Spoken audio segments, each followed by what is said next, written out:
Hello guys, കഴിഞ്ഞ എപ്പിസോഡിൽ നമ്മുടെ സിയും കൂവും കൂടെ ആ റോയൽസിൽ എങ്ങനെ കട്ടുണ്ടോന്ന് പ്ലാൻ ചെയ്ത് അവിടെ നിന്ന് എസ്കേപ്പ് ആകാൻ നോക്കും. പക്ഷെ അതേസമയം താഴെ ഫുള്ള് സെക്യൂരിറ്റീസ് എല്ലാം ചെക്ക് ചെയ്തുകൊണ്ടിരിക്കുമ്പോഴാണ് നമ്മുടെ ഗു ഒരു മാസ്റ്റർ പ്ലാൻ ചെയ്ത് അവിടെ നിന്ന് കയറിയിട്ട് തന്നെ നമ്മുടെ സിയും വിളിച്ചുകൊണ്ട് അവൻ അവിടെ നിന്ന് രക്ഷപ്പെടും. അങ്ങനെ സി ഗു സൂപ്പർ സ്റ്റാറും കൂടെ കാറി ഒരു ഹോട്ടലിൽ ചെന്നിറങ്ങും. അതേസമയം നമ്മുടെ ഷെൻ വരാത്തണ്ട് സിയും ചെറിയ ടെൻഷനി, എടാ ഗു ഇതുവരെ ഷെൻ എത്തിയില്ലല്ലേ, അവനെല്ലാം സംഭവിച്ചോ, ഞാൻ വേണമെന്ന് പോയി നോക്കട്ടെ എന്നിന് അവളും പറയുമ്പോൾ ഇത് കേട്ട് നമ്മുടെ ഗുവും അവനെന്തോ കൊച്ചു വെച്ചോ, അവനെ പോയി നോക്കാൻ, നീ ഒന്നും പേടിക്കണ്ട, അവൻ വരും എന്നിന് ഇവർ സംസാരിച്ചുകൊണ്ടിരിക്കുമ്പോഴാണ് നമ്മുടെ ഷെൻ പെട്ടെന്ന് അവിടെ എന്നിട്ട് ഗൈസ് നമ്മൾ ഇവിടെ ഇരിക്കുന്ന സേഫ് അല്ലെന്ന് തോന്നുന്നു, കാരണം ഞാൻ ഇവിടേക്ക് വരുമ്പോൾ എന്നെ കുറെ ജപ്പാൻകാർ ഫോളോ ചെയ്ത് പെട്ടെന്ന് ഇവിടെ നമ്മൾ ഷിഫ്റ്റ് ചെയ്യണം എന്നിന് അവനും പറയുമ്പോൾ തന്നെ ആ മിസ്റ്റർ എക്സിന്റെ ആൾക്കാരെല്ലാം വന്ന് ഇവരെ ഷൂട്ട് ചെയ്യാൻ തുടങ്ങും. അതോടെ നമ്മുടെ ഗു മാസമായിട്ട് ആ ഫൈറ്റ് ഇറങ്ങി, ഗൈസ് നിങ്ങളൊക്കെ ഈ റോയൽസിൽ എടുത്തോണ്ട് പുറത്തോ, ഇവരെല്ലാം ഞാൻ നോക്കിക്കോളാം എന്നിന് അവർക്കെതിരെ അവൻ ഒറ്റയ്ക്ക് ഫൈറ്റ് ചെയ്തോണ്ടിരിക്കും. അതേസമയം നമ്മുടെ ഷെന്നും അവർക്കെല്ലാം ലീഡറായിട്ട് പുറത്ത് വിളിച്ചോണ്ട് പോയിക്കൊണ്ടിരിക്കുമ്പോഴാണ് ആ മിസ്റ്റർ എക്സ് ഒരു വലിയ മിഷൻ ഗണ്ണായിട്ട് അവരെല്ലാം നോക്കി ഇങ്ങനെ ഷൂട്ട് ചെയ്യുന്നത്. അതോടെ ആ സ്ഥലം മൊത്തം ഒരു യുദ്ധത്തിനെ പോലെയാകും. നമ്മുടെ ഷെന്നെ എങ്ങനെയൊക്കെ രക്ഷപ്പെടാൻ നോക്കുമ്പോഴാണ് നമ്മൾ ഒട്ടും വിചാരിക്കാത്ത പോലെ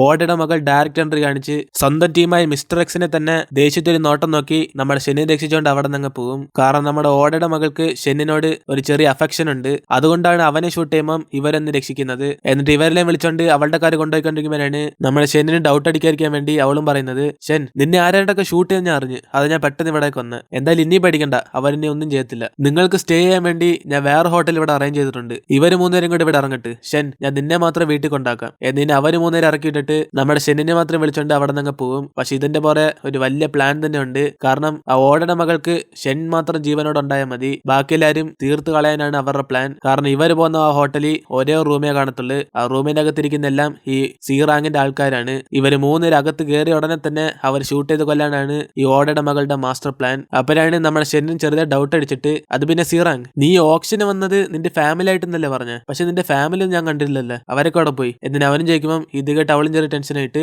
ഓ ഫാമിലിയോ, എനിക്ക് ഫാമിലി ആയിട്ട് എന്റെ അച്ഛൻ മാത്രമല്ലേ ഉള്ളു, അദ്ദേഹം വീട്ടിലുണ്ട് എന്നിന് അവളൊരു ചുമ്മാ കള്ളം പറയുമ്പോൾ ഇത് കേട്ട് അവനും വീട്ടിലുണ്ടോ, എങ്കിൽ ശരി ഞാനും നിന്റെ ഫാമിലി ഇതുവരെ കണ്ടിട്ടില്ല, ഒന്ന് പോയി കണ്ടാലോ എന്നിന് അവൻ ചോദിച്ചോടെ പെട്ടെന്ന് അവളും വിഷയം മാറ്റും, ഇല്ല ഇല്ല എന്റെ അച്ഛൻ വീട്ടിലല്ല, ജോലി വിഷയമായിട്ട് ഒരു 5 മിനിറ്റ് മുമ്പേ പുറത്തുപോയി എന്നിന് അവള് പറയുമ്പോൾ തന്നെ നമ്മുടെ ഷെന്നിന് ഡൗട്ട് അടിക്കും, ഇവൾ എന്തോ പ്ലാൻ ചെയ്തിട്ടുണ്ടെന്ന്. അതുകൊണ്ട് പെട്ടെന്ന് കാർ എടുത്താൻ പറഞ്ഞിട്ട് നമ്മുടെ ഷെൻ സിയും മറ്റെല്ലാം ഇറക്കിയിട്ട് ആ സ്ഥലത്തേക്ക് ഓടിച്ചില്ലും. ഇത് കാണുമ്പോൾ ആ ഓടയുടെ മകൾക്കും പിടിയിട്ടും നമ്മുടെ ഷെൻ എന്താ കണ്ടുപിടിച്ചെന്ന്. അങ്ങനെ അവന് ഹോട്ടലിലേക്ക് ഓടിച്ചെല്ലുമ്പോഴാണ് നമ്മുടെ സിയും സോങ് അവരെല്ലാരും കൂടെ സുരക്ഷയായിട്ട് ഒരു സൈഡിൽ നിൽക്കുന്നത്. ഇത് കണ്ട് ഷെന്നും നിങ്ങൾക്കൊന്നും പറ്റില്ലല്ലോ, എന്തോ റൂമിനകത്ത് കയറാത്ത എന്നിന് അവൻ ചോദിക്കുമ്പോൾ ഇത് കേട്ട് സിയും, ഓ അതൊന്നുമില്ല, ഞങ്ങൾ റൂമിനകത്ത് കയറാൻ നോക്കിയപ്പോഴാ മിസ് ഹൂ ഇവിടെ വന്നിട്ട് ഞങ്ങളെ കയറേണ്ടെന്ന് പറഞ്ഞു എന്നിന് അവളും പറയുമ്പോഴാണ് നമ്മുടെ ഷെന്നും ഇവർക്കൊന്നും പറ്റാത്തത് അവന് ആശ്വാസപ്പെടും. അതേസമയം ഹോടയുടെ മകളും ദേഷ്യപ്പെട്ട് മിസ്റ്റർ എക്സിന്റെ അടുത്തേക്ക് വന്നിട്ട്, എടാ ഞാൻ നിന്നോട് ഓർഡർ ചെയ്തോ ആ ഷെന്നിനെയൊക്കെ ഷൂട്ട് ചെയ്ത് കൊല്ലാൻ എന്നിന് അവളും ദേഷ്യപ്പെടുമ്പം ഇത് കേട്ട് അവനും, മാഡം നിങ്ങൾക്ക് ആ ഷെന്നിനോട് എന്തോ അഫെക്ഷൻ ഉണ്ടെന്ന് എനിക്ക് തോന്നുന്നു, അതുകൊണ്ട് അവനെ മാത്രം നിങ്ങൾ കൊല്ലാൻ സമ്മതിക്കാത്ത, ഒരു ഈ കാര്യം നമ്മുടെ മാസ്റ്റർ ഓടയ്ക്ക് അറിഞ്ഞ പിന്നെ നിങ്ങളുടെ ജീവൻ കാണത്തില്ല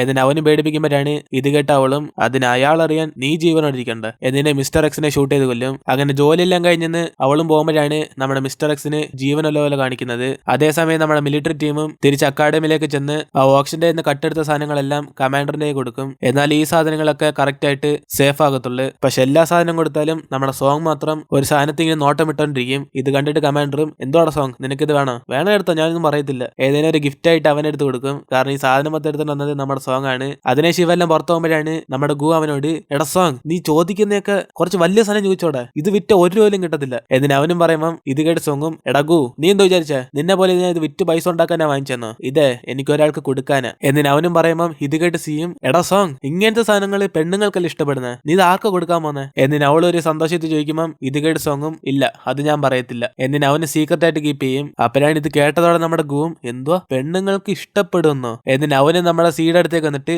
സീമോളെ നിനക്ക് ഇങ്ങനത്തെ സാധനങ്ങൾക്ക് ഇഷ്ടമാണോ, ചേട്ടൻ വാങ്ങിച്ചരട്ടെ എന്നിന് അവളായിട്ട് റൊമാൻസ് ചെയ്യാൻ നോക്കുമ്പോഴാണ് നമ്മുടെ ഷെൻ വരുന്നുണ്ട്. അവനെ അവോയ്ഡ് ചെയ്ത് നമ്മുടെ ഷെന്നിന്റെ അടുത്തേക്ക് പോകും. പക്ഷെ അവനോ നമ്മുടെ സിയെ മൈൻഡ് ചെയ്ത് അവിടെ നിന്ന് പോകും. ഇത് കണ്ടിട്ട് അവളും, ഷെൻ ഞാൻ നിന്നോട് സംസാരിക്കുന്നത്, നീ എന്തൊന്നും മിണ്ടാതെ പോന്നെ എന്നിന് അവള് നിലവിളിച്ചോണ്ടിരിക്കുമ്പം നമ്മുടെ ഗു ഒന്നും മൈൻഡ് ചെയ്ത് അവിടെ നിന്ന് പോകും. ഇത് കണ്ടോണ്ടിരിക്കുന്ന അവളും, ഇവൻ എന്തിനിപ്പം പോയ എന്നിന് അവള് വിചാരിച്ചോണ്ടിരിക്കുമ്പോഴാണ് പെട്ടെന്ന് ഗു അതേ സ്പീഡ് തിരിച്ചു വന്നിട്ട്, സി അതൊന്നും അവൻ പോയാൽ മാത്രം നീ വിളിച്ചു ചോദിക്കുന്ന, ഞാൻ പോയി നീ ചോദിക്കത്തില്ല എന്നിന് അത് പറയാൻ വേണ്ടിയാണ് അവൻ അത്രയും ദൂരം നടന്നിട്ട് തിരിച്ചു വന്നത്. ഇത് കേട്ട അവളും, ഓ ഇവനെ പോലെ ഇനി വേറൊരു ഐറ്റം കാണത്തില്ല എന്നിന് അവളൊരു ലുക്ക് കൊടുക്കും. അതേസമയം നമ്മുടെ സോങ്ങും ആ വലിയ ഗിഫ്റ്റ് ആയിട്ട് കാണാൻ പോയത് നമ്മുടെ സിയുടെ അനിയത്തിയാണ്. കാരണം അവന് നമ്മുടെ സി അനിയത്തെ കണ്ടപ്പോ തന്നെ കുറെ ബട്ടർഫ്ലൈസ് ഒക്കെ പറന്നുപോയി. അപ്പനാണ് ജാൻ ഇവനെ കണ്ടെടുത്ത് വന്നിട്ട്, എടാ നീ എന്തോ ഇവിടെ ചെയ്യുന്നത്, നീ സിയുടെ അനിയത്തെ കാണാൻ വന്നെങ്കിൽ അവൾ ഇവിടെ ഇല്ല എന്നിന് അവളും പറയുമ്പോഴാണ് ഇത് കേട്ട് അവന് ഡിസപ്പോയിന്റ് ആയിട്ട്, ഓ അവൾ ഇല്ലല്ലേ, എങ്കിൽ ശരി വേറൊരു ദിവസം വരാം എന്നിന് അവൻ അവിടെ നിന്ന് പോകും. അതേസമയം റൂമിലേക്ക് പോയ ഷൻ അവന്റെ റൂംമേറ്റ് ജിന്നിനോട് ചോദിക്കും, എടാ നമ്മൾ തമ്മിൽ കൊച്ചിലെ തൊട്ട് പരിചയമില്ല, നിനക്ക് എന്നോട് വല്ല പ്രത്യേകത തോന്നിയിട്ടുണ്ടോ എന്നതിന് അവൻ ഗേ ആണെന്ന് ഇൻഡയറക്റ്റ് ആയിട്ട് ചോദിക്കും. കാരണം നമ്മുടെ ഗു പറഞ്ഞത് ഇപ്പോഴും അവന്റെ മൈൻഡ് ഓടിക്കൊണ്ടിരിക്കുവാണ്, ഒരുപക്ഷെ അവന് സി ഇഷ്ടമാണെന്ന്. കാരണം അവൻ അറിയത്തില്ലല്ലോ നമ്മുടെ സി ഒരു പെണ്ണാണെന്ന്. അപ്പോഴാണ് ഇതൊക്കെ കേട്ടോണ്ടിരിക്കുന്ന ജിന്നും, ഇല്ലടാ നീ ഒരു ഹാൻസം ബോയ്, അല്ലാതെ വെറൈറ്റി ആയിട്ട് എന്തോ എനിക്ക് തോന്നുന്നു, എനിക്കൊന്നും അറിയത്തില്ല എന്നിന് അവനും പറയുമ്പം ഇത് കേട്ട് അവനും ഓ നിന്നോടൊക്കെയാണല്ലോ വന്ന് ചോദിച്ചേ ബെസ്റ്റ് എന്നിന് അവനും പറഞ്ഞിട്ട് അന്ന് രാത്രി നമ്മുടെ സൂപ്പർ സ്റ്റാർ എല്ലാവർക്കും വേണ്ടി ഒരു പാർട്ടി വെച്ചേക്കും, അതിനെല്ലാരും വന്നേ പറ്റത്തുള്ളൂ, അല്ലെങ്കിൽ നമ്മുടെ സൂപ്പർ സ്റ്റാർ വെറുതെ വിടത്തില്ല. അത് കാരണം നമ്മുടെ ഷെൻ, സി, ഗു ഇവരെല്ലാരും അവിടെ ഒന്ന് കാണും. അപ്പോഴാണ് നമ്മുടെ ഷെൻ മാത്രം ഡ്രിങ്ക്സ് അടിക്കാതെ വെറും വെള്ളം കുടിച്ചോണ്ടിരിക്കും. കാരണം നമ്മുടെ ഷെൻ ഡ്രിങ്ക്സ് അടിക്കത്തില്ല. ഇത് കണ്ടോണ്ടിരിക്കും നമ്മുടെ സൂപ്പർ സ്റ്റാറും, ആഹാ എന്തൊരു നല്ല പയ്യൻ, ഡ്രിങ്ക്സ് അടിക്കാത്ത ആൺകുട്ടിയോ എന്നിന് അവരെല്ലാം നോക്കിക്കൊണ്ടിരിക്കും. അപ്പോഴാണ് നമ്മുടെ സിയും ഷെന്നിങ്ങനെ ഒറ്റയ്ക്കിരിക്കുന്നിട്ട് അവന്റെ അടുത്തേക്ക് ചെന്ന് വെള്ളം അടിക്കാൻ പോകും. അപ്പൊ ഇത് കണ്ട അവിടെ ഷെന്നും പെട്ടെന്ന് ഇല്ല വേണ്ട ഞാൻ തന്നെ ഒഴിച്ചോളാം എന്നിന് അവളെ അവോയ്ഡ് ചെയ്യുമ്പോഴാണ് ഇത് കണ്ടോണ്ടിരിക്കുന്ന ഗൂവും ദേഷ്യപ്പെട്ട്, ഓ ഇവിടെ ഞാൻ ഡ്രിങ്ക്സ് കുടിക്കാതെ നിനക്ക് വേണ്ടി വെയിറ്റ് ചെയ്യുന്നു, പക്ഷെ നീ അവനും അത്ര വെള്ളം ഒഴിച്ചു കൊടുക്കത്തുള്ളൂ അല്ലേ എന്നിന് അവൻ അവിടെ ജലസായിരിക്കും. അപ്പോഴാണ് നമ്മൾ സൂപ്പർ സ്റ്റാറും, എടാ ഷെൻ നീ എന്തോടെ വെള്ളം അടിക്കാത്ത, ഒരുപക്ഷെ നിനക്ക് അതിലൊന്നും താല്പര്യമില്ല എന്നിന് അവളും ചോദിക്കുമ്പോഴാണ് ഇത് കേട്ടതോടെ നമ്മുടെ ഗൂ പെട്ടെന്ന്, ഓ ലേഡി സൂപ്പർ സ്റ്റാർ അവന് താല്പര്യമില്ലാത്തല്ല, ആദ്യം അവനൊരു ആണല്ല, കാരണം ആണുങ്ങളെല്ലാരും വെള്ളം അടിക്കും കണ്ടോ, നമ്മുടെ ഷെൻ അങ്ങനൊന്നും അല്ല എന്നിന് അവന്റെ ദേഷ്യം എല്ലാം കൂട്ടുമ്പോഴാണ് ഇത് കേട്ടോടെ ഷെന്നും, ആരാ ഞാൻ ആണല്ലെന്ന് പറഞ്ഞ, നിനക്ക് എന്തുവാടാ വെള്ളം അടിച്ചാലേ ആണെന്ന് പറയത്തുള്ളൂ അല്ലേ, എങ്കിൽ ശരി ഞാൻ വെള്ളം അടിക്കാൻ പോവാ, ഗായ്സ് ഇവിടെ ഉള്ള ഒരു വലിയ ബോട്ടിൽ എനിക്ക് കൊണ്ടുപോവാ എന്നിന് അവനും പറയുമ്പോഴാണ് ഇത് കേട്ടോടെ സിയും, എടശൻ വേണ്ട അവൻ ചുമ്മാ പറയുക, അവനൊക്കെ വെള്ളം അടിക്കുന്നത് ഫസ്റ്റാ, നീയൊക്കെ അവനോട് മത്സരിച്ച തോറ്റും എന്നിന് അവളും തടയാൻ നോക്കുമ്പോഴാണ് നമ്മുടെ ഷെന്നും, ഇല്ല ഇല്ല ആ ഗു ആണോ ഞാനാണെന്ന് നോക്കട്ടെ, അവൻ വെള്ളം അടിക്കുന്നത് PhD വാങ്ങിച്ചെങ്കിൽ ഞാൻ അതിനേക്കാളും ഒരു എക്സ്പെർട്ട് എന്ന് പ്രൂവ് ചെയ്ത് കാണിക്കാം എന്നിന് ആ വെള്ളമടി മത്സരം എല്ലാം കഴിഞ്ഞ് പുറത്തേക്ക് ചെല്ലുമ്പോഴാണ് നമ്മുടെ ഷൻ നടക്കാൻ പോലും പറ്റാതെ വോമിറ്റ് ചെയ്തോണ്ടിരിക്കുന്നത്. ഇത് കണ്ടതോടെ ഗുവും, ഇവനോടൊക്കെ ഞാൻ മത്സരിക്കേണ്ട ഒന്നല്ല, ജസ്റ്റ് ആ ബോട്ടിലിനകത്ത് ഒരു കപ്പ് അടിച്ച് ഒരു സിപ്പ് അടിച്ചാണ്, അതിന് തന്നെ ഇങ്ങനെ വോമിറ്റ് ചെയ്ത് വലിയ ഡ്രിങ്കറിനെ പോലെ നടക്കുന്നുണ്ടില്ല എന്നിന് ഇവല്ല നമ്മുടെ ഷെന്നിനെ നോക്കി ചിരിച്ചോണ്ടിരിക്കുമ്പോഴാണ് അതേസമയം നമ്മുടെ സൂപ്പർ സ്റ്റാർ വെള്ളം അടിച്ച് ആ റോഡിൽ തന്നെ ഫിറ്റ് ആയി കിടന്നിട്ട്, എടാ ഗു വാ വാ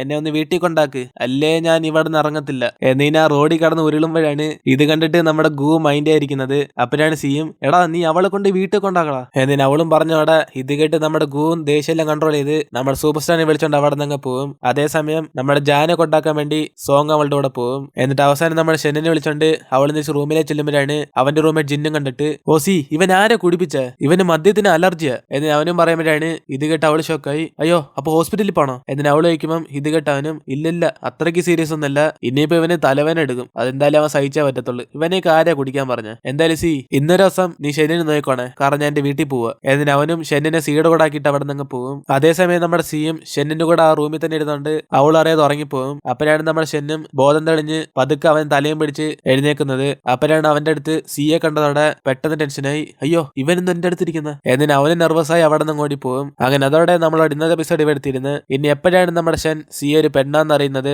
നമുക്ക് വെയിറ്റ് ചെയ്ത് കാണാം. കാരണം ഇതുവരെ നമ്മുടെ സി ഒരു പെണ്ണാന്ന് അറിയാത്തോണ്ടാണ് അവനൊരു ഗേ ആയിരിക്കും എന്ന് പറഞ്ഞ് അവൻ ഇത്രയും ടെൻഷൻ ആവുന്നത്. പോരാത്തിന് ഇതിനെല്ലാം കാരണക്കാരൻ നമ്മുടെ ഗു ആണ്. കാരണം അവനായിരിക്കും ഒരു ദിവസം സിയോട് ഫീലിങ്സ് ഉണ്ടെന്ന് അവനോട് വെച്ച് മൊത്തത്തിൽ കൺഫ്യൂസ് ആക്കിയത്. അതേപോലെ തന്നെ വീഡിയോ സ്റ്റാർട്ടിങ്ങിൽ നമ്മൾ ഇടാൻ മറന്നുപോയി, drinking is injurious to health. So ഇനിയിപ്പോ നമുക്ക് അടുത്ത എപ്പിസോഡിൽ കാണാം.